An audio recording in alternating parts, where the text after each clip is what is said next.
Hi guys, welcome back. Here's the basics of animating a 3D object in Blender, a 3D modeling program where you can make a 3D object move based on the keyframes that you set at certain times. So let's do this. Start with the cube.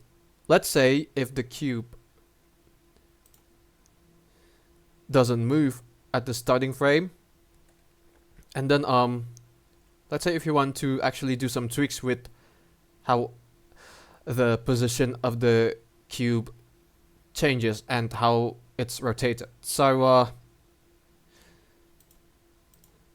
add one frame, simply click on these dots for the scale, rotation, and the location.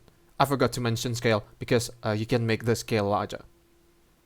Just like so. And then let's say at 50 frames, we move the cube. So set the location here and then put it to the back, put it upwards a bit, and then we're going to like increase the size to this, copy, and then we're going to rotate it just like so, maybe. Then we're going to place it slightly downwards a bit. Set the keyframe. So rotate it just like so. And then click on the diamonds to set keyframes. Just like so. Let's say if we move the time indicator to 100 frames. And then we move the cube somewhere else. Simply drag the slider for position. And then for the rotation as well. If you want to make it rotated like this. And then we sort of change the scale back to 1.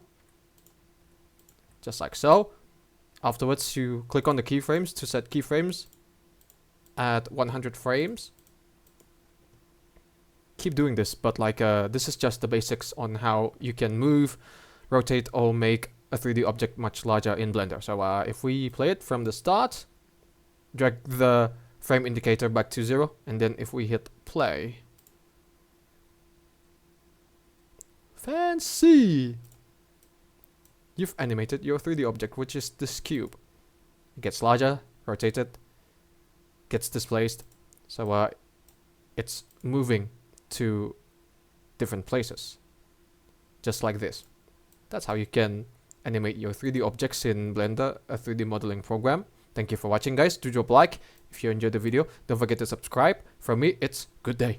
Ciao.